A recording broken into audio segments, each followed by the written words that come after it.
Welcome back, Spokane, to another episode of EvoReal Talks. I am Jessica Side, and this, is my husband of 21 years today. Wow. Happy anniversary. Happy anniversary. And here's where we are. Recording this I feel like for you. With that, I should give you a kiss, but I don't feel like the public displays of affection just a little kiss. Okay. on the YouTubes is appropriate. Is appropriate. Anyway, 21 years 21 today. years. Hey, can I just make a recommendation to all of you young people out there that listen to our because we have such our a radio huge show and following podcast. of our young. If you are young out there, For those of you who are watching us on TikTok right now, that's right.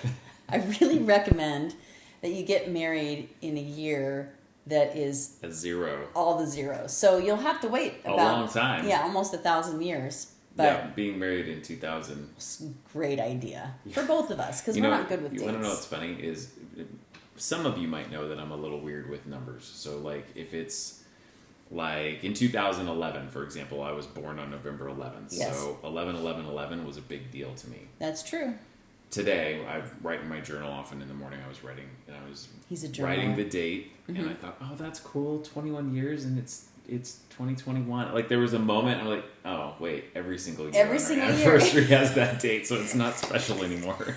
That's a good one. Oh, isn't that a great something to trick you every single year? Every year, I'll be like, oh, I should make a big deal about the date.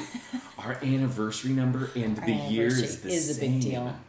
That's pretty fantastic. Okay, let's get on to real estate. Okay, let's do it. 2 minutes of our show just talking about dates. Hey, this is a special date. Anyway. One. We need to talk about some numbers, yes. Jessica. It's been a few weeks. It has. It's been a hot minute. Let's talk about some Spokane real estate numbers. Active listings today.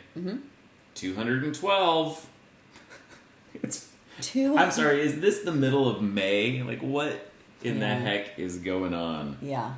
Okay, so that is 0.28 months of supply for active properties. Point what? 2.8. Okay. A quarter of a month. Basically just over a week's worth of supply. Mm-hmm. It's been that way forever. It's not it's even still a big amazing. deal anymore. It's like, whatever. If we get to a month's supply, we're going to be feeling like we're in a major correction and everybody's going to freak out. Yeah. Active price range, there is a $57,000 short sale. Wow. And then there is a $7 million lakefront property on Coeur d'Alene. Okay, why is that? That's in the Spokane MLS? Yeah, if you're dual licensed, you get to put them in both. Okay, well there you go. Which is why you want to work with us dual licensed people, I guess. Median active list price, $422,000 is the median list price right now. It's pretty high. Pending listings, 1,244. This comes back to what we've been saying for a long time. It's just a fast-moving market. Stuff comes on the market and then leaves the market and goes pending really fast. We have almost double the numbers. So 1,244 pending transactions. Our average closed transactions per month over the last year is 740. So we have almost double the number of closed transactions currently pending. Wow. I'll be curious. The reality is this stuff goes pending. Yeah. People, bail out on inspection, whatever. Absolutely. So, let's see. Sold in the last 6 months, 3,722. Okay. And our median sold price over the last 6 months, $329,000 is our 6 month median. We were under 300,000 not last that year. long ago. Yeah. 315 is the median sold if we go back an entire year. We'd like to use 6 months right now because the market's moving so quickly that a year isn't necessarily. I mean, if you look at what's sold, accurate. 329, but our list price is 422. I'm guessing in the next couple of months we're going to be up closer to like 350 median. So there you go. There's some crazy numbers for Spokane, Washington. Here's an interesting. So we have typically a plan of what we're going to talk about and what order we're going to talk things. People think we shoot from the I hip know. every week. That's why they don't realize we have notes.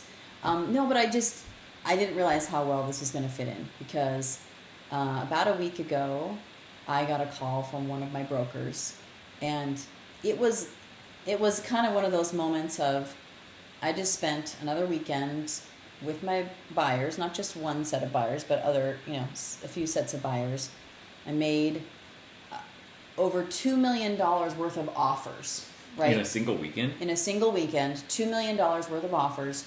None of them were accepted. and it was, should I just tell my people we need to take a break? You know? And I was like, okay. And I kind of felt like she was on the edge and I needed to like talk her back. And so first thing I wanted to say is, if you know someone who is a real estate broker right now and they're working with any buyers, be kind to them. They're Send them, if you're working with a real estate broker as a buyer right now, I know eventually they're going to get paid. You should send them some flowers and say thank you for all of the free time that you're working with.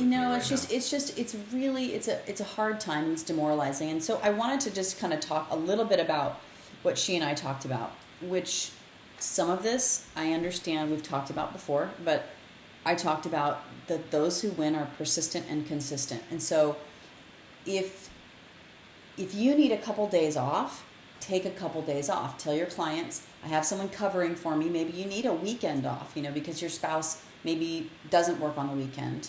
Some people can take a Tuesday, Wednesday off or something like that. But, first of all, for your own well-being and mind, maybe take some time off and have someone else cover for you for those 2 days. What does that mean if I'm a buyer who's covering for me as a buyer?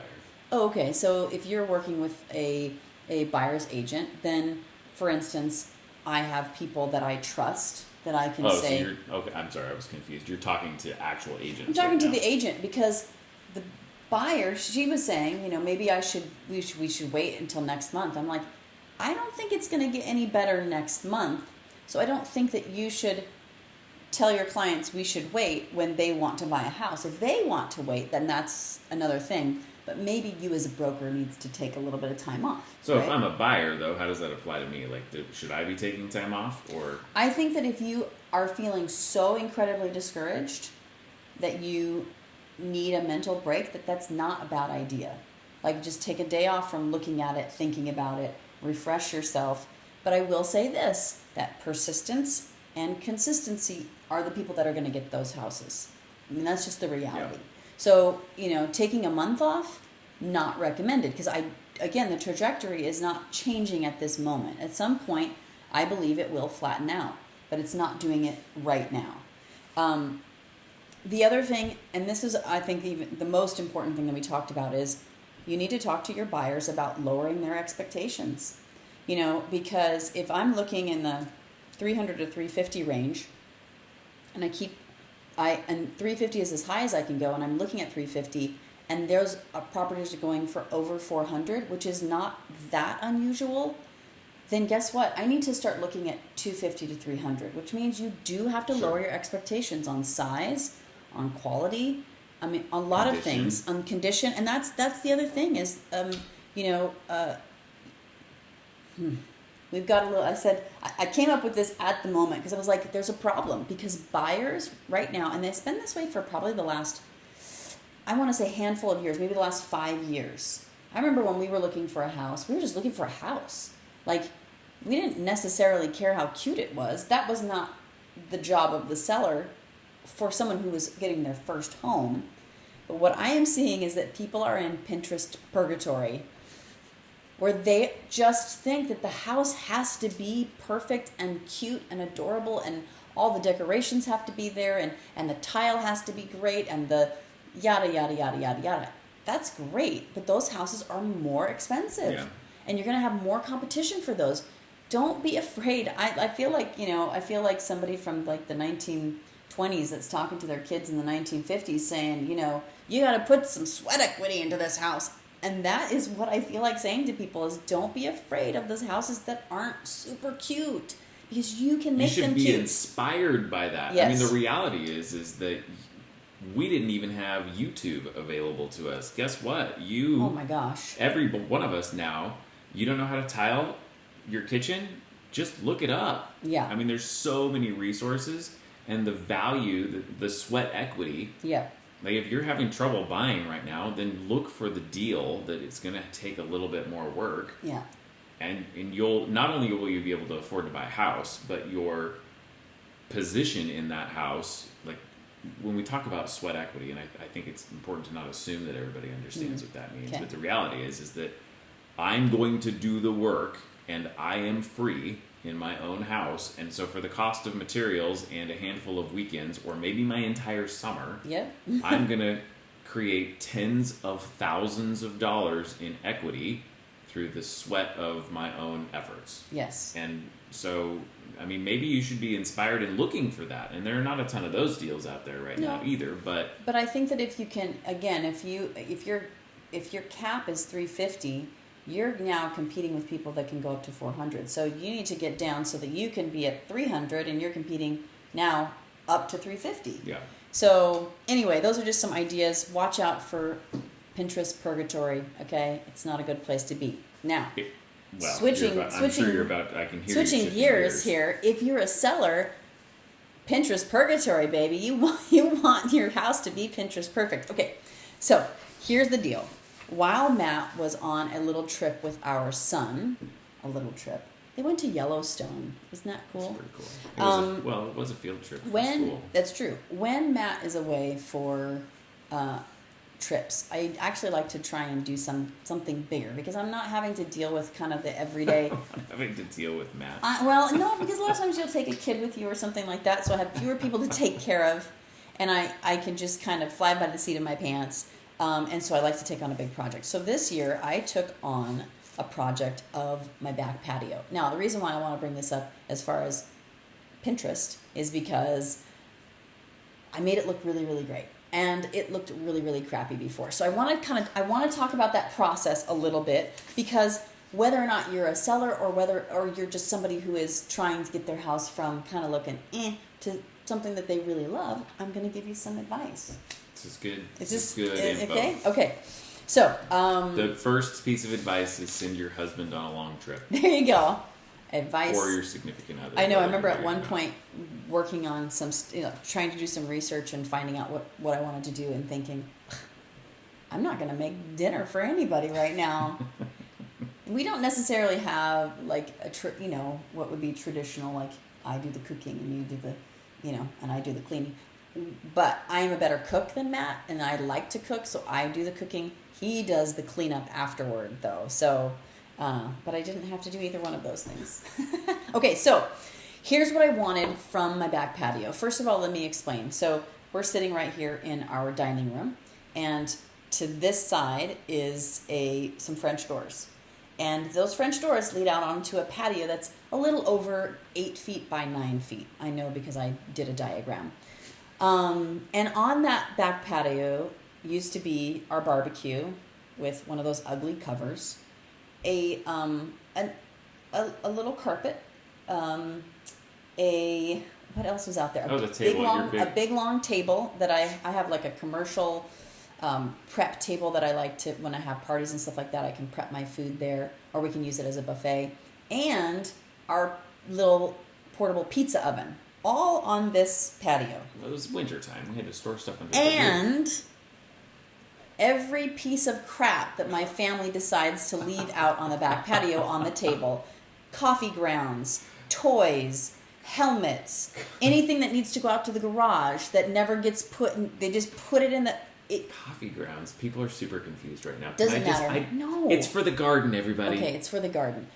Just absolutely drove me nuts. And I was just like, I have got to change this whole thing, because when you look in my house, I don't have curtains there. It's just... Which would have been a cheaper and easier solution, perhaps. Unbelievable. Okay, so here's what I wanted. I wanted comfortable seating. I wanted to be able to put my feet up.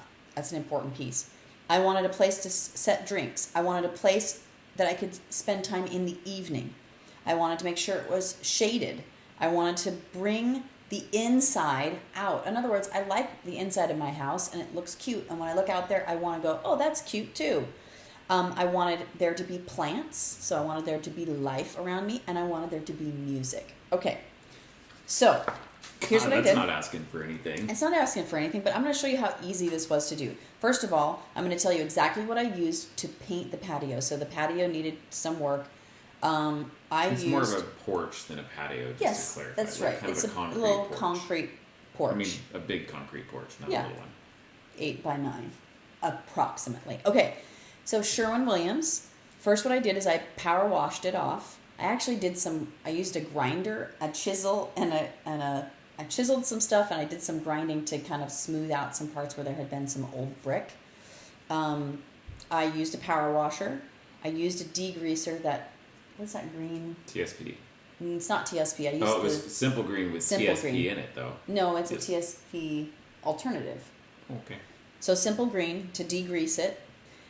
Then I used a product called Loxon, Loxon. It's a concrete and masonry primer sealer. So sealed it very nicely. Then I did an architectural latex it's a peppercorn. It's really pretty, like dark, deep gray color. But it Is that the paint? Yeah. An architectural latex paint. Okay. Yes, I It's should like have. some sort of a latex layer before you painted it. So, so then I painted the whole thing. This was obviously a several step process. I did the gone primer. for the whole week.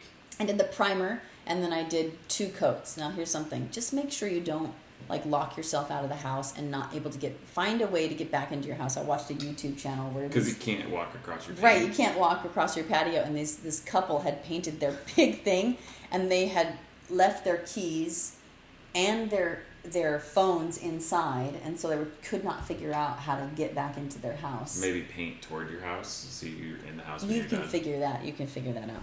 So for my process, I had to paint. Some of you, maybe that will not be an issue. That process took me about 2 to 3 days, not working full time, because obviously you have to just let it sit for a long period of time. So again, my priorities were, I wanted a place that I wanted to go and relax, and I knew that the rest of the family would want to come relax with me. And then I wanted a place where nobody's stuff got dropped.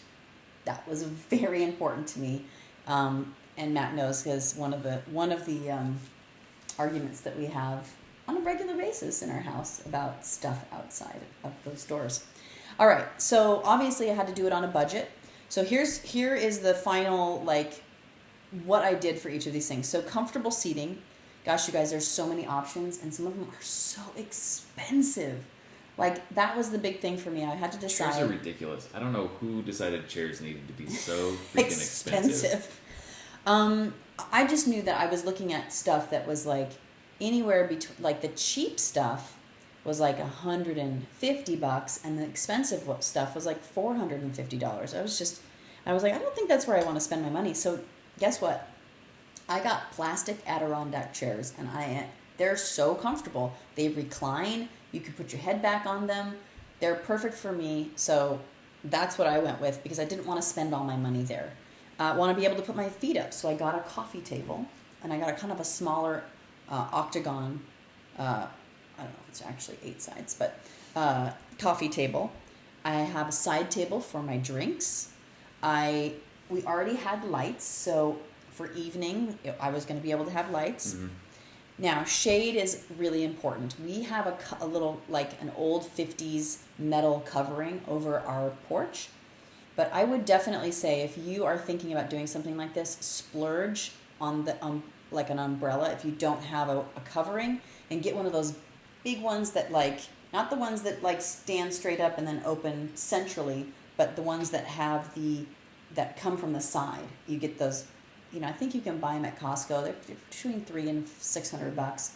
But shade is going to be... You can move them, just for people listening. Yeah. Like the shade can be moved, whether that's kind of over the top of you or as the sun moves to the side. Yeah. I think sun is important, period. Like, sometimes it's shade, and right now it's sun. Like, everybody's gravitating toward the part of the porch that actually has sun right now. Right. In August, everybody's going to be huddled out of the sun, and that's just kind of and the time of day seasonality. makes us... But definitely some kind of shade is going to be important. And maybe you've got a tree or something like that does that.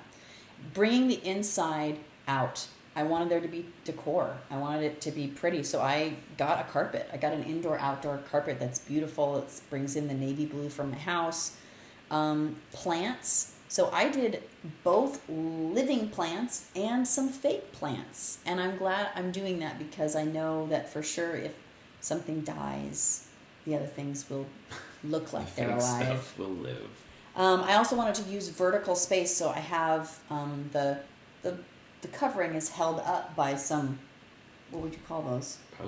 Posts, But they're like these wrought iron posts. Decorative iron. So we're able to like use zip ties and zip tie some planters on there and use that vertical space rather than just putting everything right on the porch, which then brings the eye up. There's and a the lot color. of options for that kind of stuff. Like you can go onto Amazon or Wayfair or different websites and find vertical space usage even if you don't have the posts available. Yes. And then music was really important to me. And so for me, I got a Sonos speaker, but you could get any kind of wireless speaker so that you can send music to it from your phone or, however you want to do that. But music was important to me for when we have parties. We like to have sometimes themed parties, and having some music in the background is really nice. Themed party sounds like we do like circus music, but I'm thinking more like Italian wine nights or whatever. I think most people understood what your theme party was. It's so some of the debates Whistlepunk? Isn't that the last one we did?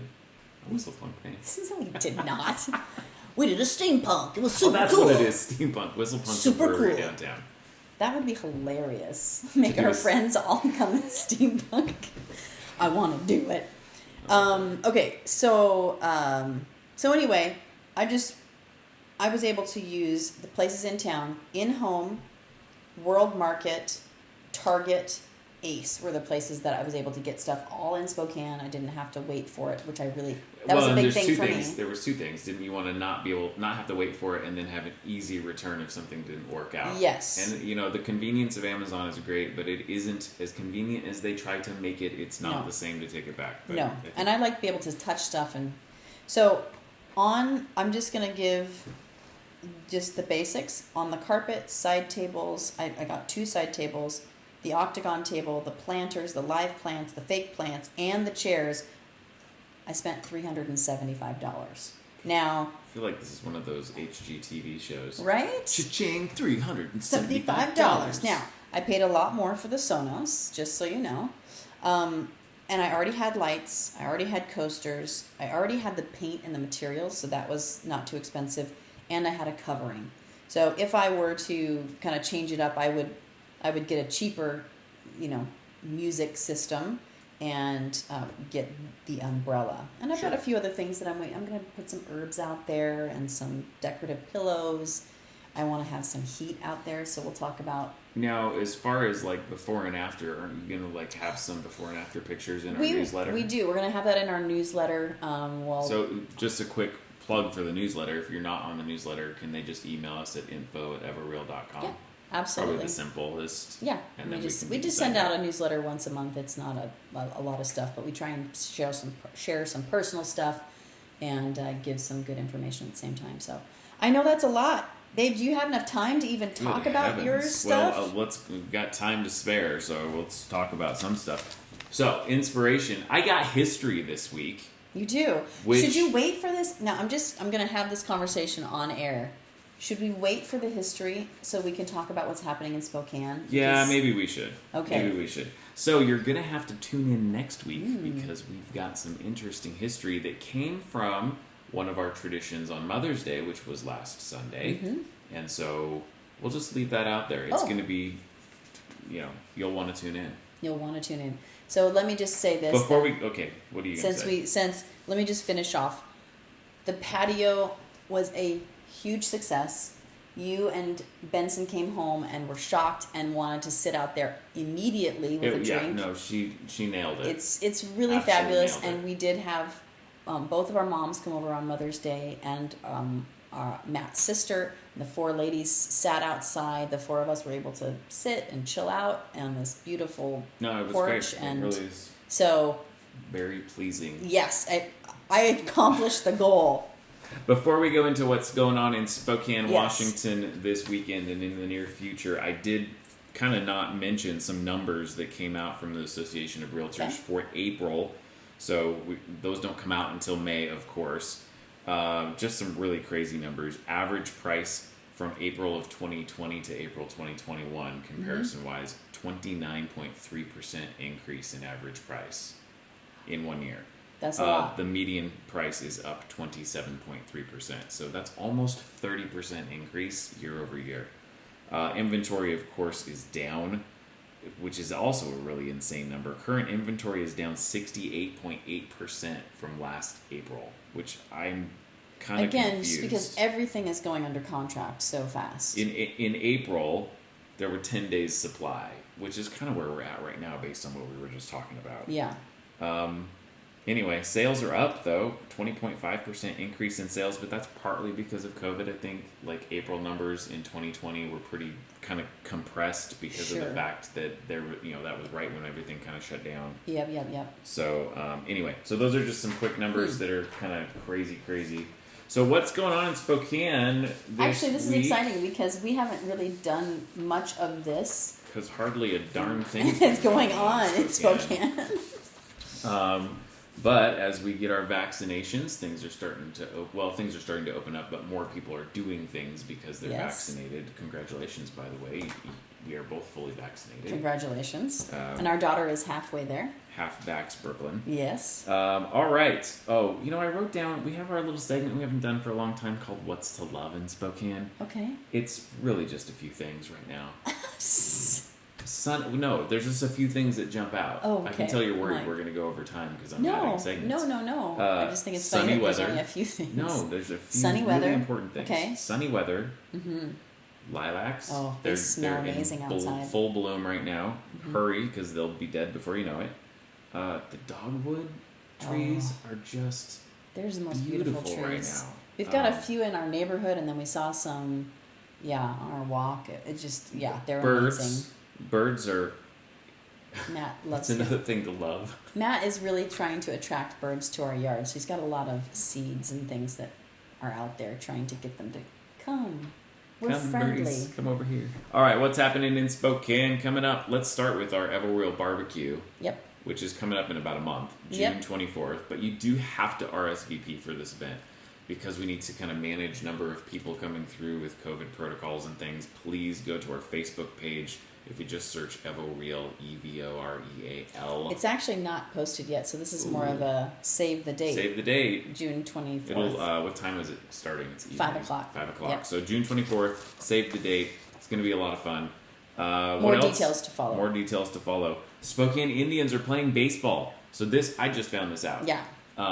That the Indians are no longer a feeder team for the Rangers. They're a feeder team for the Colorado Rockies. And for as long as I can remember, the Indians in my lifetime have been a short season A team, which is the absolute lowest minor league team possible, which is okay. Right. We've had some great people come through. However, they are now a high single A team. So there's short season single A, low A, high A, double A, and triple A. Those are the different. So we are right under double A.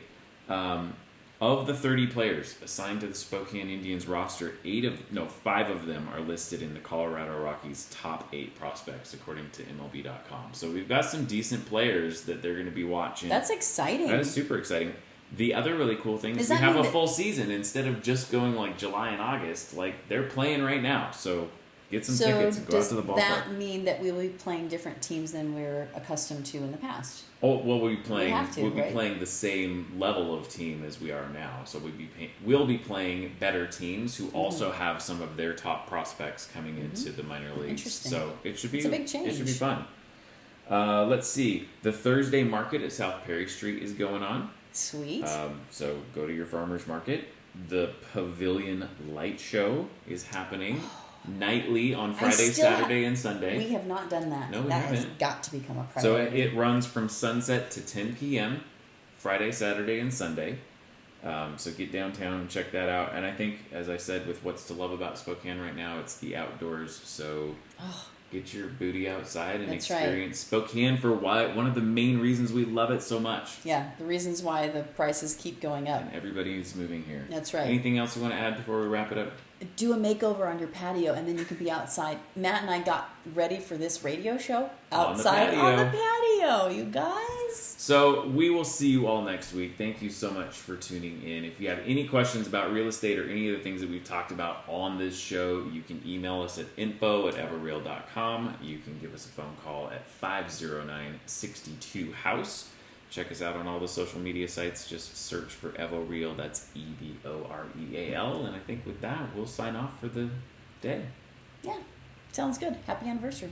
Happy anniversary to you. Bye. Everybody.